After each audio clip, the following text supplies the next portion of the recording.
Hello students. हमने ER model क्या होता है उसके कंसेप्ट देखे।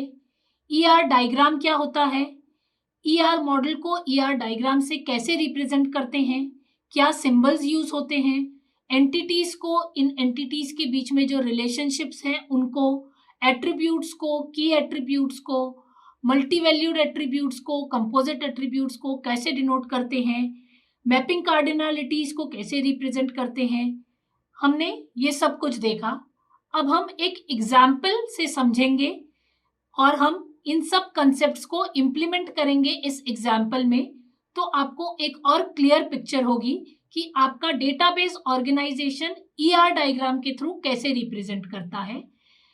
यहाँ पे हम एक ऑर्गेनाइजेशन का ईआर डायग्राम देख सकते हैं।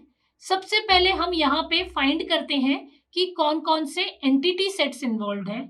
तो यहाँ पे एम्प्लॉय सबसे पहला एंटिटी सेट है। एम्प्लॉय के सारे एट्रीब्यूट्स हैं। वहीं पे एक आईडी है जो कि एम्प्लॉय की एट्रीब्यूट है, एम्प्लॉय को यूनिकली आइडेंटिफाई करेगा। वहीं पे हमारे पास एक दूसरा एट्रीब्यूट है जो है डिपार्टमेंट। डिपार्टमेंट के अंदर department ID will be the key attribute. Here location is the multi valued attribute, therefore it is depicted in double oval.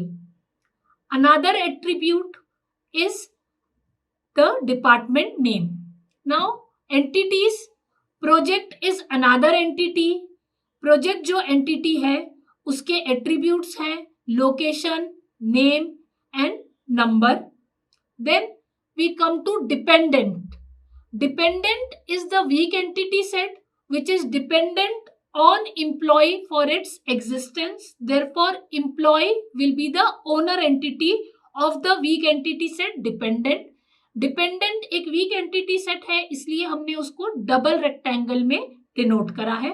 वहीं पे डिपेंडेंट और एम्प्लॉय के बीच में जो रिलेशनशिप है उसे भी हमने डबल डायमंड से डिनोट करता है।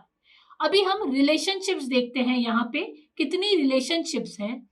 तो सबसे पहले एम्प्लॉय और डिपार्टमेंट के बीच में रिलेशनशिप है वर्क फॉर। फिर अगेन एम्प्लॉय और डिपार्टमेंट के बीच में ही रिलेशनशिप है मैनेजेस। देन एम्प्लॉय और प्रोजेक्ट के बीच में रिलेशनशिप है वर्क्स ऑन। देन प्रोजेक्ट और डिपार्टमेंट के बीच में रिलेशनशिप है कंट्रोल। देन एम्प्लॉय और एम्प्लॉय के बीच में ही रिलेशनशिप है supervision. So here supervision is a self relationship जहां पे एम्प्लॉय ही एम्प्लॉय से रिलेटेड है through this supervision relationship, in which the superior employee will also be belonging to this particular entity set and the junior employee who is being supervised will also be belonging to this particular entity set employee. Again here dependence of is a weak entity set relationship, so dependence of is shown in double diamond. So these are all the relationship. जितनी relationship है उसको हमने diamond shape से represent करा है। इस diagram के अंदर हम ये भी देख सकते हैं कि हमने कार्डिनलिटीज रेशो भी डिपिक्ट करे हैं कि एक एंटिटी और दूसरी एंटिटी किस कार्डिनलिटीज, मैपिंग कार्डिनलिटीज से रिलेटेड है, वो भी हमने डिपिक्ट करा है। और यहाँ पे हमने ईआर मॉडल के सारे कंसेप्ट्स को कवर करने की कोशिश की है। यहाँ पे हर एक एंटिटी का एक एट्रीब्यूट है, की एट्रीब्यूट, जो कि हमने अंडरलाइन से डिनोट करा है। डिपेंडेंट एक वीक एंटिटी सेट है, उसका पार्शियल की हमने डॉटेड लाइन से, डैश्ड लाइन से डिनोट करा है। यहाँ पे लोकेशन एक मल्टी वैल्यूड एट्रीब्यूट है, इसलिए हमने उसे डबल ओवल से डिनोट करा है। सुपरवाइजर जो है, सुपरविजन जो है, वो एक रिलेशनशिप है जो कि एम्प्लॉय के साथ ही क्रिएट कर रहा है, तो इसे हम सेल्फ रिलेशनशिप कहेंगे, जहां पे सुपरविजन एक रिलेशनशिप है from a particular employee to another employ.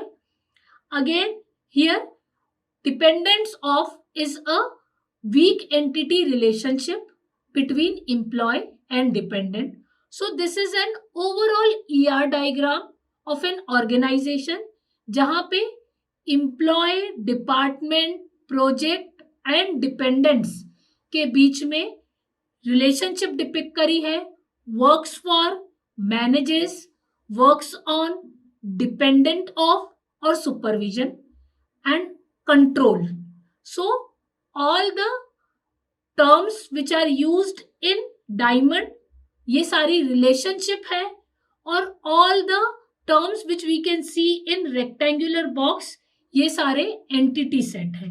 All the terms which we can see in oval are attributes belonging to that particular entity set. So this gives us an overall picture of the organization which has employees, department, projects and dependents, and these entity sets are related with each other.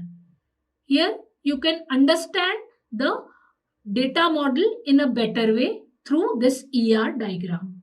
Thank you.